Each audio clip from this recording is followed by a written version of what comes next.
Assalamualaikum warahmatullahi wabarakatuh. Perkenalkan, nama saya Muhammad Rifa. Di sini saya akan mempresentasikan konsep rumah profesi dengan desain arsitektur kontemporer.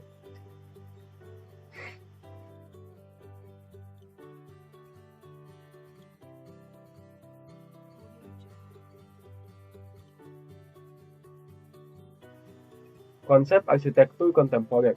Konsep arsitektur kontemporer merupakan suatu gaya arsitektur yang mempresentasikan bentuk-bentuk yang sangat unik, atraktif, serta kompleks. Adapun konsep pemilihan warna dan bentuk tertentu menjadi dasar dari ide untuk menciptakan daya tarik bangunan.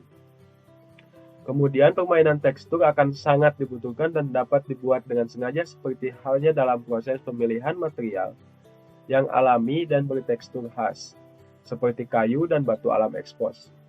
Kenapa arsitektur kontemporer? Karena gaya arsitektur ini akan membuat rumah Anda baik dari segi eksterior maupun interior, dapat menampilkan kesan yang baru dan dinamis dalam desain. Konsep arsitektur. Yang pertama, integrasi terhadap kawasan. Bangunan ini memiliki respon yang baik terhadap lingkungan, serta memiliki tujuan memberikan rasa nyaman dan tenang, tidak merusak dan memberikan dampak buruk terhadap lingkungan. Salah satu contohnya penanaman vegetasi yang ada di sekitar bangunan. Hal ini bertujuan untuk agar tetap adanya lahan terbuka hijau dan daerah resapan air. Konsep masa bangunan. Masa bangunan didesain miring, bertujuan untuk memaksimalkan penggunaan lahan. Masa bangunan didesain miring agar terciptanya ruang positif yang berkarakter kuat di sekitar bangunan, dan ruang positif ini juga memiliki luas yang cukup serta nyaman untuk bersantai dengan adanya gazebo dan kursi taman. Konsep fasad bangunan. Fasad rumah mengadopsi pemilihan tampilan desain dengan warna-warna yang lebih bersih, serta ornamen-ornamen tambahan yang bertujuan agar nyaman saat dipandang oleh mata, dengan penggunaan warna-warna yang lebih soft, sehingga membuat rumah ini memiliki suatu ciri khas perbedaan dengan bangunan rumah lain di sekitarnya. Konsep sekuen. Konsep sekuen yang akan diterapkan dalam desain bangunan ini yaitu menciptakan pengalaman ruang yang terasa nyaman karena dengan perpaduan warna serta ornamen tambahan yang selaras, serta suasana yang sejuk karena bangunan ini dikelilingi oleh ruang terbuka. Konsep hierarki.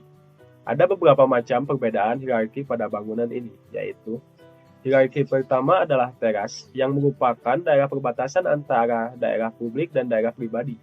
Siapa saja bisa berada di sini atas persetujuan pemilik. Yang kedua, ruang tamu. Seseorang hanya bisa masuk atas undangan atau persilakan dari tuan rumah. Selanjutnya di tingkat berikutnya ada ruang makan, kemudian ruang tidur, ruang keluarga, kamar mandi, toilet, ruang yoga, dan kolam renang. Di puncak hierarki, tempat di mana daerah privasi. Selanjutnya, konsep zoning. Zoning di dalam bangunan ini terbagi menjadi beberapa, yaitu zona publik yang terdiri dari ruang tamu dan ruang kerja, zona semi-private yang terdiri dari ruang keluarga, dapur, dan ruang makan, zona private, kamar mandi, dan ruang yoga, zona servis, laundry, gudang, dan area. Yang kelima, zona penghubung, dan juga ada zona penghubung yang berupa lorong. Yang ketujuh, konsep sirkulasi penghuni dan pengunjung. Seperti pada konsep zoning yang sudah dijelaskan tadi, sirkulasi penghuni dan pengunjung terbagi sesuai zona yang tadi disebutkan. Konsep program ruang dan fasilitas.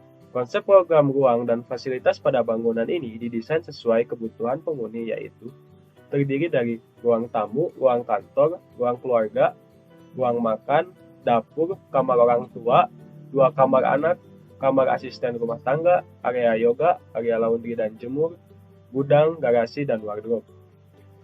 Selanjutnya, konsep sistem keselamatan kebakaran. Konsep sistem keselamatan kebakaran sangat harus menjadi perhatian dalam mendesain bangunan rumah tinggal.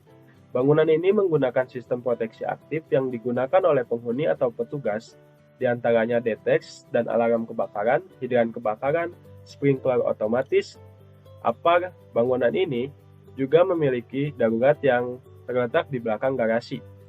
Hal ini bertujuan agar ketika terjadi kebakaran di bagian depan, penghuni tetap bisa keluar dengan aman.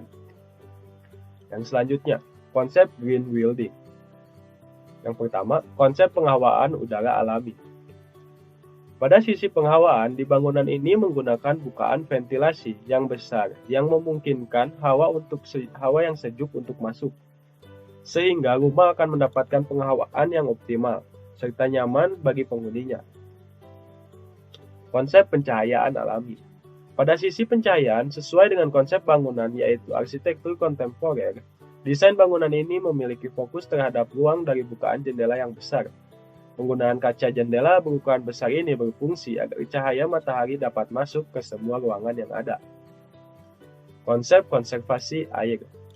Atap miring di bangunan ini berfungsi agar air hujan langsung turun ke ruang terbuka hijau di sekeliling bangunan dan langsung diserap.